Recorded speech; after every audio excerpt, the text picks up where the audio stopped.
কে না চায় যে আমার বাগানে বা আমার বাড়িতে একটা 12 মাসি একটা আমের জাতের গাছ থাকুক। সেরকমই একটা গাছ, তার নাম হচ্ছে কাটিমন। এই যে কাটিমন, এই কাটিমন গাছে সারা বছরই যেন আম থাকে, মানে আমের যেন মিস না হয়, এর জন্য যা কিছু করণীয় সেই বিষয় নিয়ে আজকে আমি এই ভিডিওটা করতে যাচ্ছি। ভিডিওতে কাটিমন আম গাছের A to Z পরিচর্যা নিয়ে আজকের এই ভিডিও। এখানে আমি বিস্তারিতভাবে আপনাদেরকে দেখিয়ে দিব যে কিভাবে কাটিমন গাছের পরিচর্যা করতে হয়, একদম ডাল ছাঁটা থেকে শুরু করে এবং বেশি পরিমাণ আম যেন গাছের জন্য আসে, এই বিষয়টা নিয়ে ধৈর্য সহকারে আমাদের ভিডিওটা দেখতে থাকুন। আসসালামু আলাইকুম। মাস্টার গার্ডেনের পক্ষ থেকে আপনাদের জানাই আন্তরিক অভিনন্দন। আজকে 12 মাসি আমের, তার মানে কাটিমন জাতের আম, তার মানে যেটা সারা বছর আম দেয়, এরকম একটা গাছের বা ফলের নিয়ে নতুন ভিডিও নিয়ে আমরা এখানে হাজির হয়েছি। এই ভিডিওতে আপনি আজকে জানতে পারবেন যে কিভাবে এই কাটিমন গাছের পরিচর্যা করতে হয়। কারণ যেহেতু এই গাছটা বছরে 2বার করে ফল দেয়, তাহলে এর পরিচর্যা আর হয়েছে আমরা যেগুলো সিজনাল ফল পাই সেটার পরিচর্যা কিন্তু ভিন্ন হবে। এটা হয়তো স্বাভাবিক, তাই না? তো আমরা আজকে এই কাটিমন গাছের সম্পূর্ণ পরিচর্যাটাই করব। আর আপনি আমাদের সাথে থাকুন এবং চ্যানেলটাকে সাবস্ক্রাইব করে বেল বাটনটাকে অন করে দিয়ে রাখুন। আর আজকের এই কাটিমন গাছের কি কি ধরনের রোগ হয় সেটা নিয়ে কথা বলবো, আর এই কাটিমন গাছে ফুল ফল বেশি আনার জন্য কি করতে হবে সেটা নিয়েও বলবো। তাহলে চলুন শুরু করা যাক আজকের এই 12 মাসি আমের গাছের পরিচর্যা নিয়ে। দেখেন, এটা কিন্তু বর্ষাকালে একদম শেষ, আগস্ট মাস। এই মাসে গাছে নতুন করে আম আসার কথা না, কিন্তু আমার এই কাটিমন গাছে ইতিমধ্যে কিন্তু একটা আম কিন্তু আর মাস খানি গেলে এইটা গাছ থেকে তোলা সম্ভব হবে, স্বাদও আছে।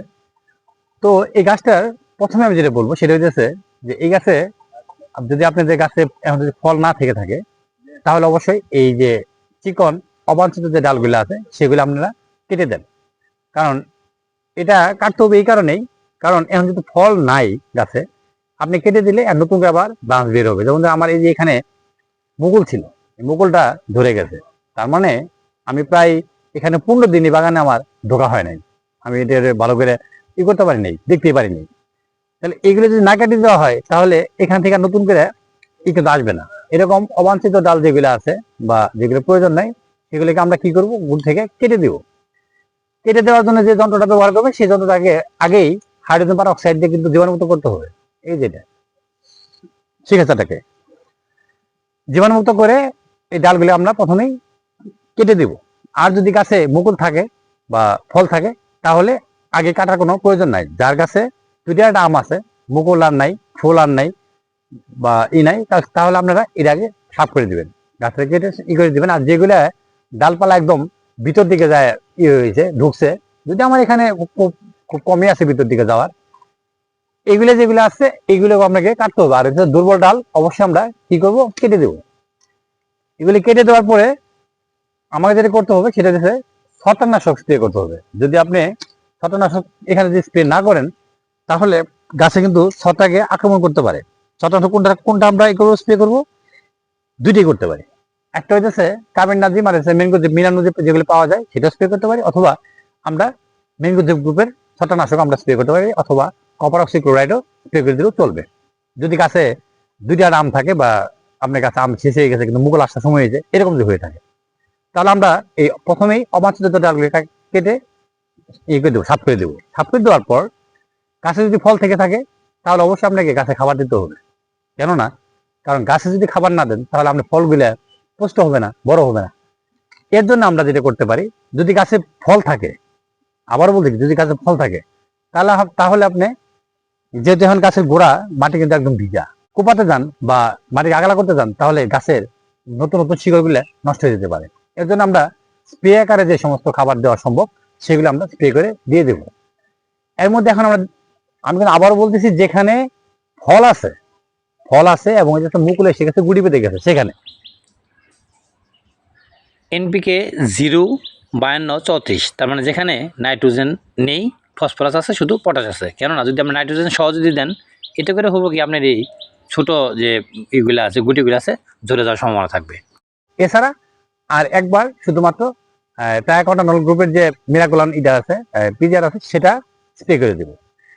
আর যাদের গাছ আছে টবের ভিতরে তারা ইচ্ছে করলে যদি গাছে আপনার ফল থেকে থাকে, ফল এবং এদেশে গুটি বাঁধা ফল আছে, বড় ফল আছে, মাঝারি ধরনের ফল আছে, তারা অবশ্যই সেখানে আপনারা ওই ইয়েতে টবে মাটিটা একটু আগলা করে সেখানে আপনারা এই কিছু ইউরিয়া, টিএসপি, পটাশ এবং জৈব সার এগুলি মিশিয়ে এবং হিউমিক অ্যাসিড দিয়ে দিলেই আপনার গাছের ফলগুলো আর ঝরবে না, ফলগুলো ভালো থাকবে।